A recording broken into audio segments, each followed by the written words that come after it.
Our series will end in John chapter 3, verse 18 to 21. So if you have your Bibles or you're feeling like Moses, you can open your tablets, read the Word of God there. Or sa inyong GC, nandun po yung ating scripture reading. It's in John chapter 3, verses 18 to 21.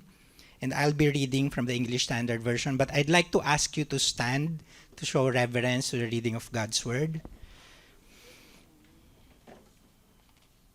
So this is actually, we will end our series on these verses.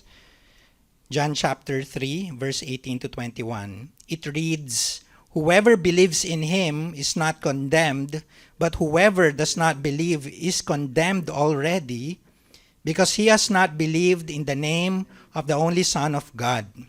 And this is the judgment: the light has come into the world, and people loved the darkness rather than the light, because their works were evil. For everyone who does wicked things hates the light and does not come to the light, lest his works should be exposed. But whoever does what is true comes to the light, so that it may be clearly seen that his works have been carried out in God." This is the word of the Lord. Thanks be to God. You may now be seated. And as I've mentioned, pinag-uusapan po natin yung John chapter 3 the past few Sundays for a month. And last Sunday, the Lord blessed us through the ministry of Pastor Noel Elicanal, where he preached a classic passage in John chapter 3, verse 16 to 17. And many of us are very familiar with that. In fact, marami sa atin, including myself, ginamit ng Panginoon yung verse na yon to open my heart to the good news. So John 3:16 to 17 is actually communicating to us the love of God in Christ, at yung pag-ibig ng Panginoon became His motivation to actually send the Son of God. And the promise is, whoever believes in the Son of God will not perish, but will have everlasting life.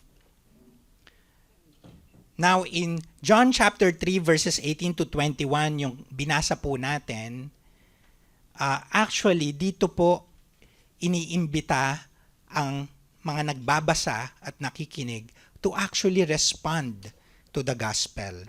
So we will end the series by talking about responding to the good news. And that's our sermon title, Responding to the Good News.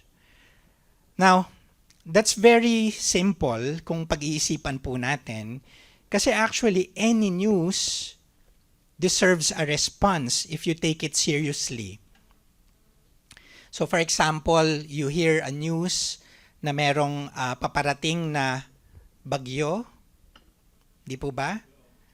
At in some cases, kinakancel yung eskwela. In other cases, pinapa-evacuate. If you take it seriously, you'll have to respond. Di po ba? Kapag ka ikaw ay estudyante at pumasok ka, you might be stranded. Or kapag ka hindi ka na-evacuate kahit yun ang sinabi ng news, magkakaroon ng consequences. My point is, any news, when taken seriously, demands a response to those who heard it. And the same is true with the good news of the Lord Jesus Christ. At narinig natin yung heart of the good news last week. For God so loved the world that He gave His only Son, that whoever believes in Him will not perish, but have everlasting life. That's a great summary of what the gospel is. The gospel is so rich, no? It's simple na pwede pong maunawaan ng mga bata, but it's so rich that even theologians will have to study for the rest of their lives to appreciate the richness of the gospel. But John 3:16 is a very simple and striking proclamation of the gospel. And now we are here in verses 18 to 21. And the question is, you've heard the news, the good news. What will you do? How will you respond?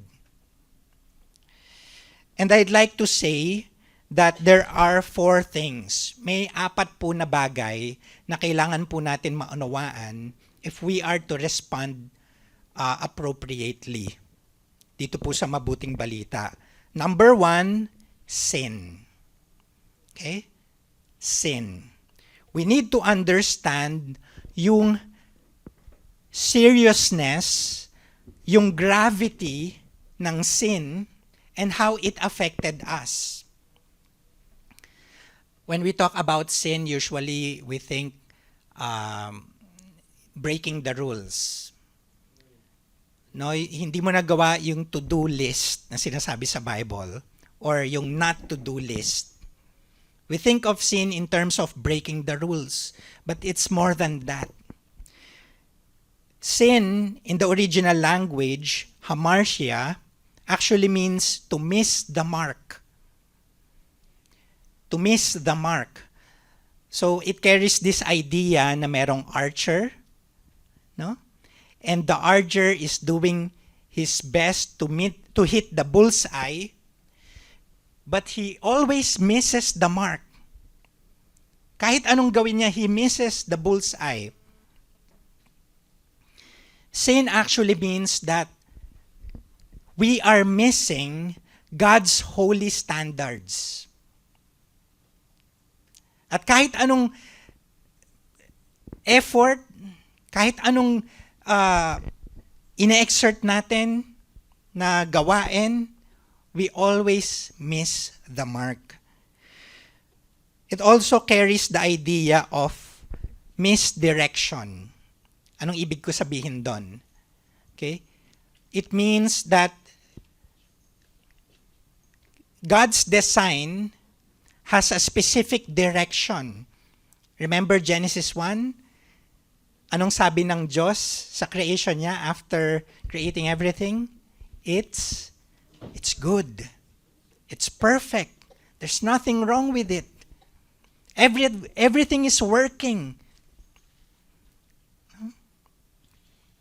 And Psalm 19 talks about the creation reflecting the glory of its maker. Pero because of sin, what happened? There's a misdirection. Especially the human beings, they're not living, they're not perfectly reflecting the glory of the Lord. In other words, sin is also choosing your own path instead of God's direction. So hindi lang po yun breaking the rules or not doing the to-do list, but of course it includes that. But it's also living in a way that does not glorify God. Living for your own, not for the glory of God. Dun po sa passage natin, going back to John 3, if I may direct your attention dun sa verse 18, you'll see there that actually sin is described as rejecting Christ, no? Or not believing in Christ. And by the way, you don't need to hate Christ. You don't need to be an atheist or agnostic to say that you're rejecting Christ. Here in our passage and in many contexts in the Gospels, failure to respond or to believe in Christ, not to believe in Christ, in the Son of God, is actually a rejection of the Son of God. And mankind, throughout history, has been rejecting God and His Word. Since the beginning, in Genesis 3, 4-6, you remember the Lord gave a command. The Lord gave His Word to Adam and Eve. They're living in the presence of the Lord. Everything is perfect. Everything is peaceful and harmonious. And the Word of God God gave them His word. Do not eat of the tree of the knowledge of good and evil, for when you eat of it, you will surely die. But what happened in Genesis 3, 4 to 6? The serpent said to the woman, "You'll not surely die." Translation, hindi totoo yung sinabi ng Diyos. I want you to understand this. Nasa kanila yung salita ng Diyos. And then the serpent says, hindi totoo yan. You'll not surely die. For God knows that when you eat of it, your eyes will be opened and you will be like God, knowing good and evil. So, hindi lang sinabi ng serpent na hindi totoo yon, hindi katotohanan yung salita nun, para pang pinapalabas ng serpent that God is withholding something good from them.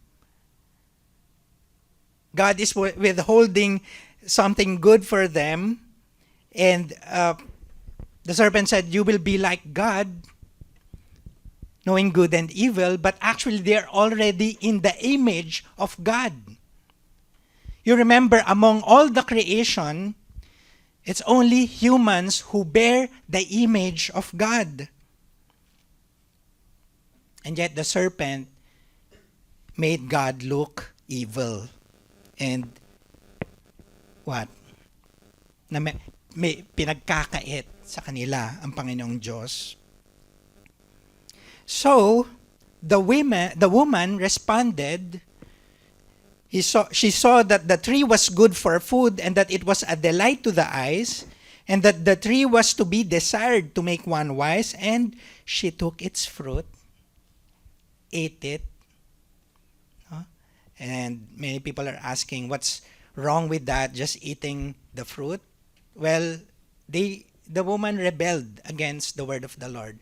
What happened there in the process is God was rejected. God and His word was rejected, and the woman chose the word of the serpent instead. What about Adam, the husband? So may mga nagsasabi na pabiro, no? Yung babae yung reason kung bakit pumasok yung kasalanan sa mundo. Nadamay lang si Adan, no? Pero alam nyo ba kung nasan si Adan when this happened?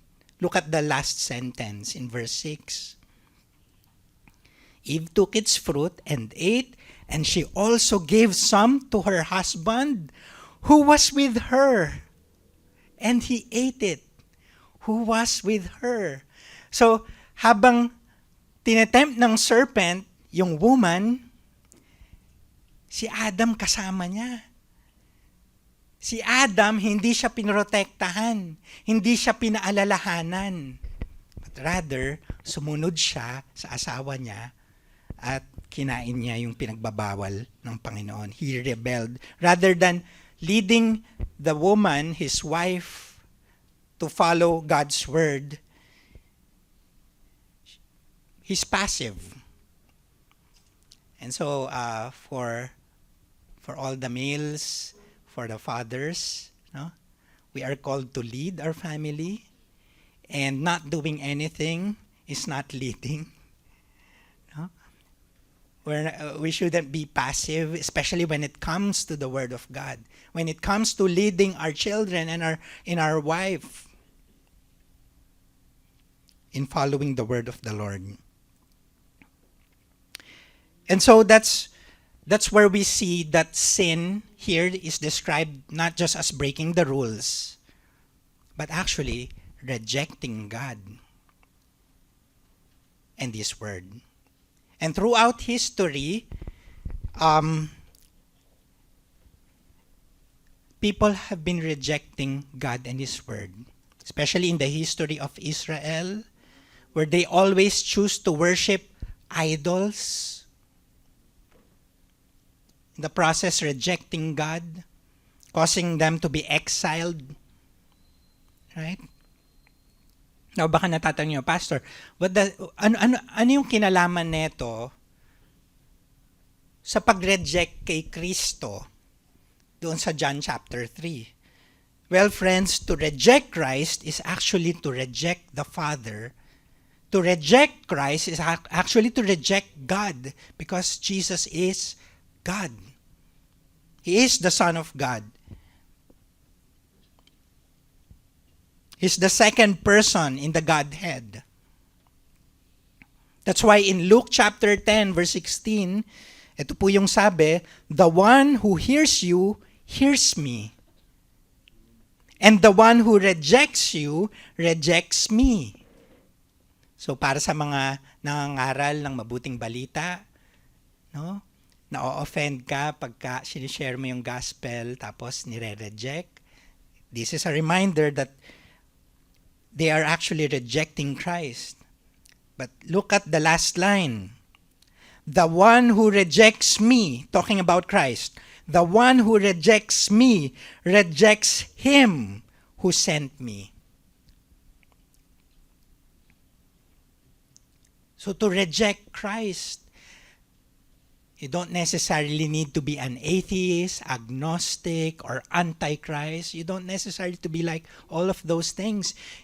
If you reject him, you don't believe in his good news, then it is rejection of Christ. And rejection of Christ is rejection of God.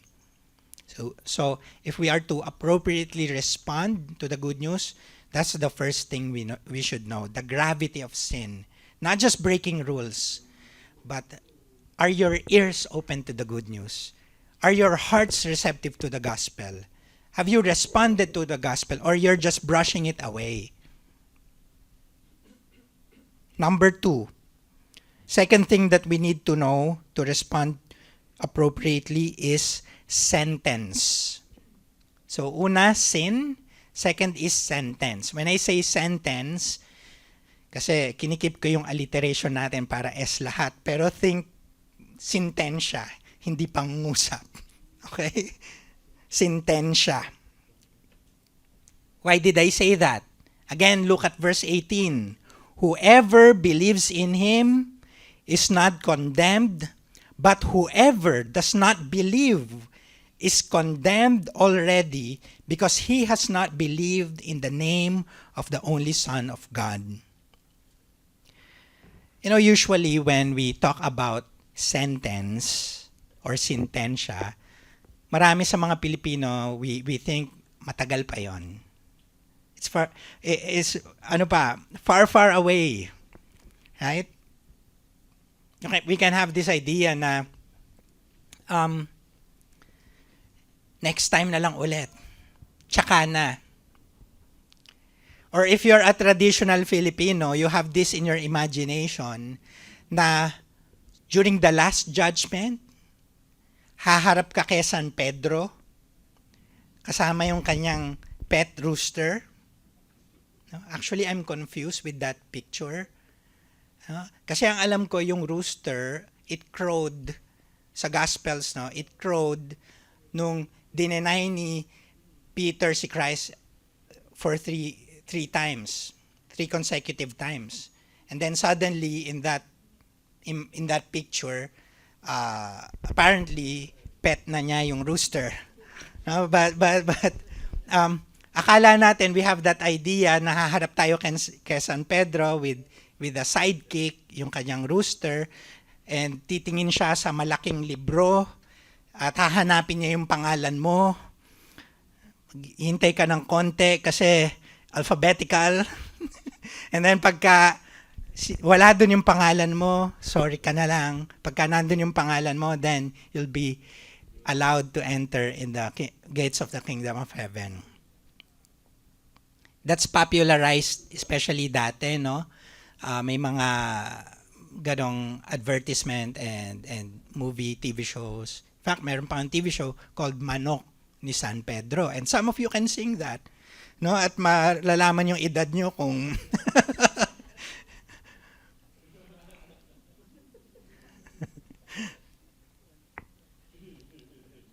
Brothers and sisters, Romans 3:23, the bad news is Romans 3:23 says, all have sinned and fall short of the glory of God. We've all missed the mark. We've all missed the mark.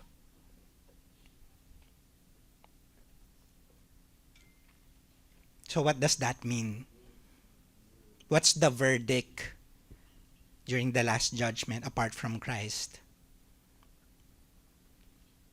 Hindi nyo na kailangan maghintay sa San Pedro moment.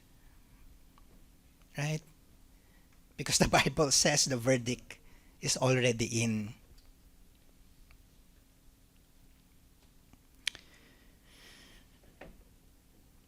In verse 18, it actually says, whoever does not believe is condemned already.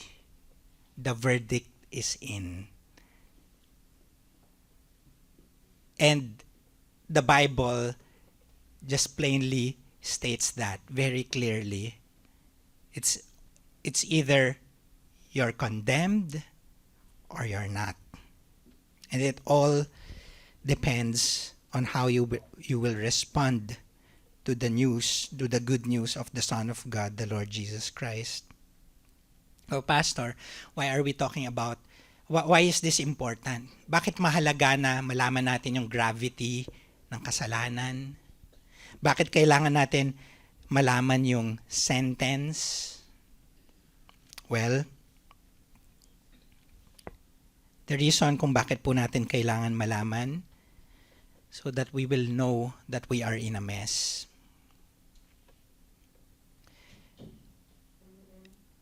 Kasi ang nangangailangan lang ng healing, yung mga alam nila na meron silang karamdaman o sakit.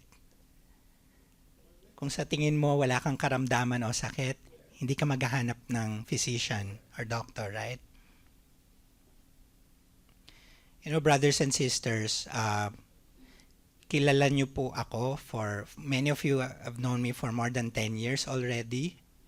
And you don't know me as a preacher of hell. You don't know me as a preacher of hell. You know me as a soft-spoken guy. But I don't preach. Hindi ako yung bombastic, fiery preacher like, alam mo yan, yung kakalampagin ko yung pulpit, sasabihin ko, you're going to hell, tapos namumula pa yung mga mata ko, parang nakakatakot. I'm not that kind of preacher. Yung style ko is more of informal, and I want to have conversations with people. And I do believe, ang sabi sa verse 17, John 3:17, that Jesus came not to condemn, but to save, right? But actually, in verse 18, I think this is the place for us to know the urgency that we should respond to the good news. Actually, pag binasa ko yung John 3:17 to 18, I was wrestling with it. Because in verse 17, pagka tiningnan nyo, ang sabi doon, again, Son of Man came not to condemn or judge, but to save. Right?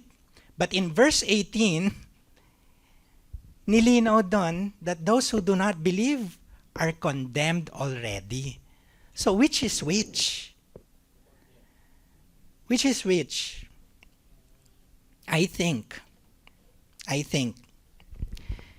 looking at the whole context of the scriptures, Jesus came because in the first place, we are already condemned apart from Him. And He came to offer salvation to those who will believe. Right? It's Romans 3:23. All have sinned and fall short of the glory of God. We stand condemned. We stand guilty that we have sinned. We've missed the mark. Right? And Jesus came to actually proclaim that we need a Savior. We cannot do life on our own. We cannot rescue ourselves. No amount of work, no amount of good works can earn salvation, but only through Christ. And so we need to understand the gravity of sin, how it affects us. It always has consequences. Walang sakit na walang consequence. And this is, yung gravity na ito, it's greater than cancer. It's greater than yung destructive weapons of the world, atomic bomb, or ano man yung inimbento nila sa lab to destroy. It's greater than that. No one can rescue us but Christ.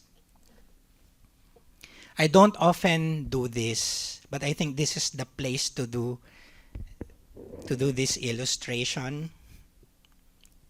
Kasi I ran out of words to communicate sa inyo yung urgency. Wala po sa atin. If our eyes will be opened, our hearts will be open to this truth, wala po sa atin yung alam mo na that you're inside a burning building, and then sasabihin mo, next time na lang ako pupunta sa fire exit. Why? Because it's urgent. You know that you have to do it. Brothers and sisters, hindi ba yun yung sinasabi dito? Those who do not believe are condemned already. You don't need to look far to the San Pedro moment or tsaka na lang, because there's already a verdict. Because we have all fallen short of the glory of God and we're all headed towards destruction. And Jesus said that those who believe in Him, who trust in Him, are not headed to the destruction, will not perish but have everlasting life. Meditate on that for a moment, mga kapatid, and feel the urgency of the passage.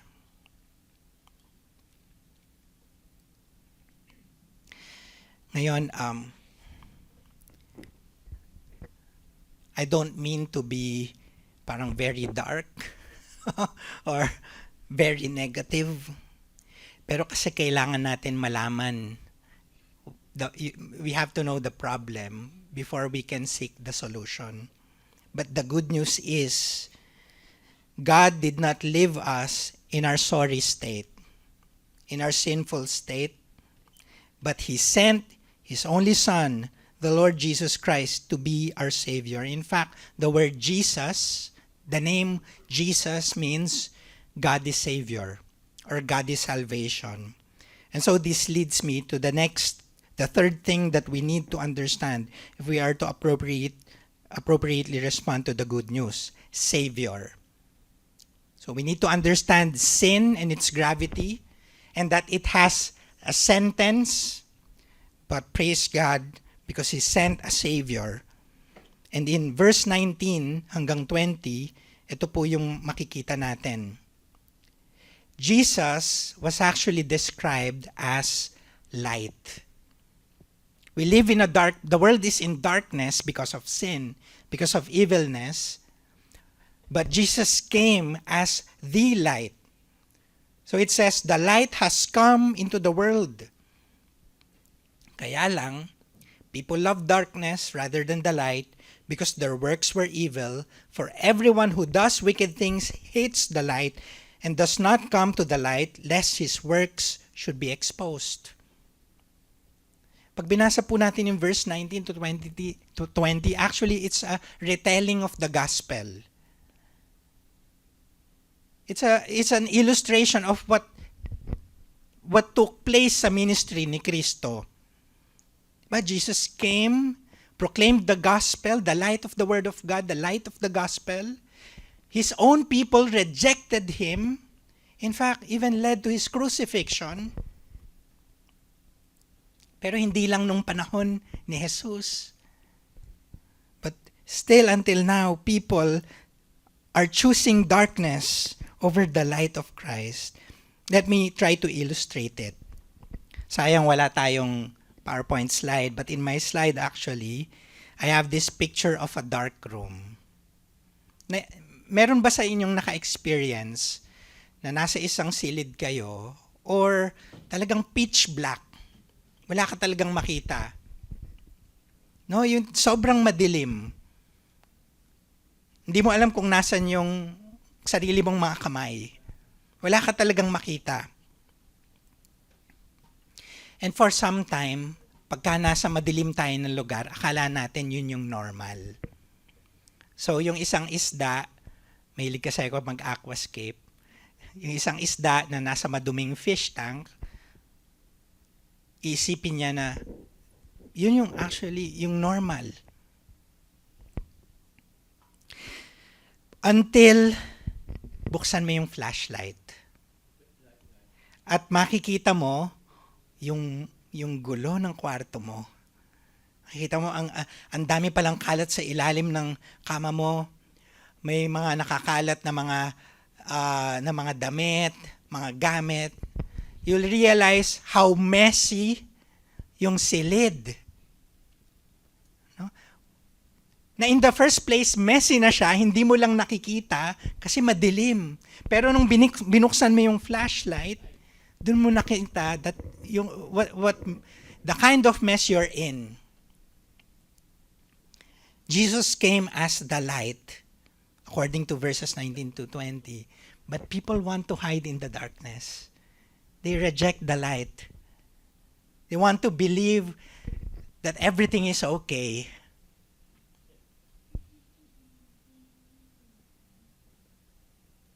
But actually, we're all in a mess. The reason, and some people actually will, some people will be angry when you confront them and tell them what's wrong with them. At least ako. I'll try my best not to be angry, but knowing myself, I'll be defensive at least.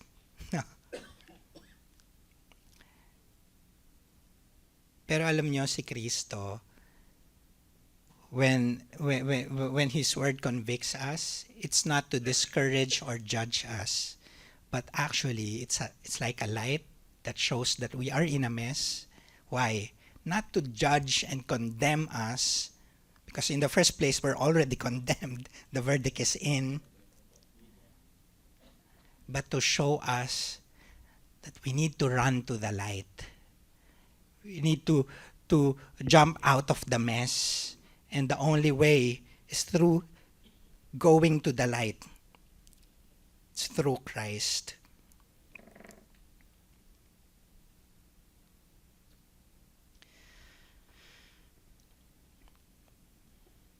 Alam niyo po, hindi ko alam what's going on sa atin or how messy our lives are. Yung problema natin the past year, yung mga problemang kinakaharap natin, how our mental health, our stress, lahat tayo may mga pinagdadaanan, and I don't know kung how messy our lives are. But I know that it is Christ who can save us from this mess.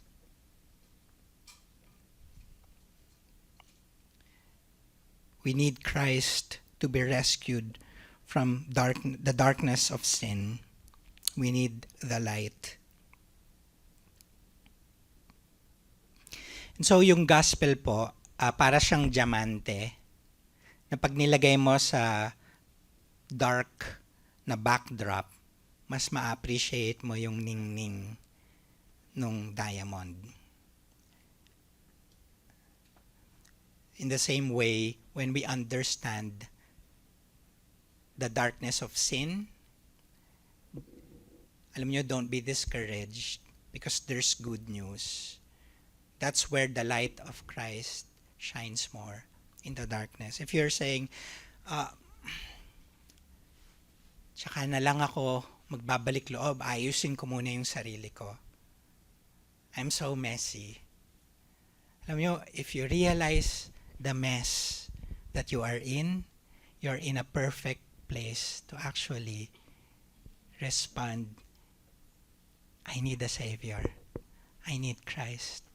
Kasi kung kaya na natin, hindi na kailangan pumunta dito ni Christ. Pero dahil hindi natin kaya siya sinugo para iligtas tayo.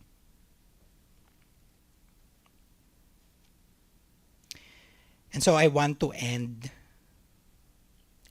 with the fourth thing that we need to understand. So we talked about sin, sentence, and Savior. But as I mentioned in my introduction, lahat po ng news, if taken seriously, deserves or demands a response. And so my fourth point is submission. Bakit ko pinili yung submission? A clear invitation sa John chapter 3 is believe. So I'll read again John 3:16. For God so loved the world that He gave His only Son, whoever believes in Him should not perish but have everlasting life. Verse 18, whoever believes in Him is not condemned, but whoever who does not believe is condemned already because he has not believed in the name of the only Son of God. Ang clear invitation is to believe. But why did I say submission? Because the word believe here is not talking about just a mental recognition that Jesus is real, that Jesus is the Son of God. You know, the Bible says that even the devil knows that Jesus is the Son of God. Right? And in the last days, many people will say, Lord, Lord, did we not perform a miracle? Did we not prophesy in your name? And what did Jesus say? Away from me, you lawless people. Hindi po siya believe in the sense na you also believe in a president that he exists. But to believe means to put your faith, to trust in the Son of God. It means that you place yourself under the authority of the King, the Lord Jesus Christ. It means you are to submit to His Lordship. And to those who believe in Him, the promise is you'll not perish but have eternal life. At kung sinabi ko na you don't need to wait for the last judgment to know whether you're condemned or not, you know, if you're in Christ, the same is true. If you're in Jesus, you can know right now, today,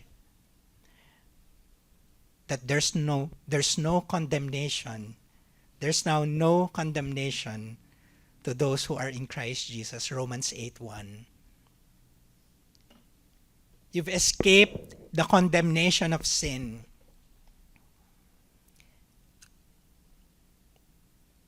And you're now welcomed as a child of God.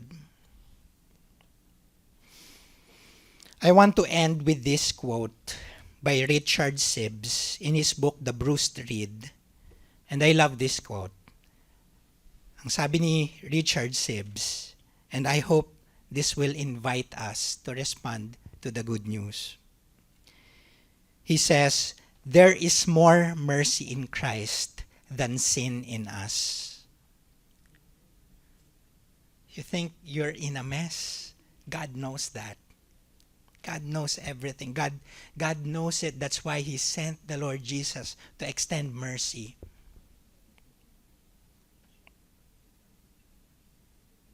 And so, brothers and sisters, have you responded to the good news? If not, why don't you open your heart to this message? And the Lord invites you to come to the light. You know, in the Filipino culture, we're so used to having an altar sa church. Diba, in our culture. But do you know that there's no altar anymore? So we also have the altar call. But do you know that there's no altar anymore? Because the Lord offered the one sacrifice in the altar when He offered Himself to pay for all our sins, to cleanse us for all of sins. So what do you have right now? It's not an altar. So it's not an altar call. You're not coming to the altar to sacrifice yourself. The Lord Jesus already did that. So when we worship, we're not offering sacrifices because the Lord Jesus already did that. You know what He offered to us? Not an altar, but a table. The Lord's table. It's a banquet where He invites people, those who are poor, those who know their brokenness, that it is through Him that we can be admitted to the Lord's table. So we can be in the banquet of the Father. We are part of the family of God through Christ. And that's what we're doing every time we partake of the Lord's Supper. It's a reminder that this is a family meal and you're part of God's people. You're part of God's family, the church. You are part of the household of God. And so, brothers and sisters, that promise is extended to you. But it is through the Lord Jesus Christ. When we respond to Him in true and living faith, the promise is, there's now no condemnation. You will not perish, but you will have the life of God. You'll have the Holy Spirit living in you. You'll have Christ to always assure you and nourish you through His Word and through the sacraments, through the Lord's Supper. And yun po yung hope natin while we are still waiting for the Lord's return. Hindi perfect yung life ng Christians. There will be instances where it seems that darkness is prevailing, but actually the light will always overcome and shine the darkness. And Christ is that light. What will be your response, brothers and sisters? Let's pray.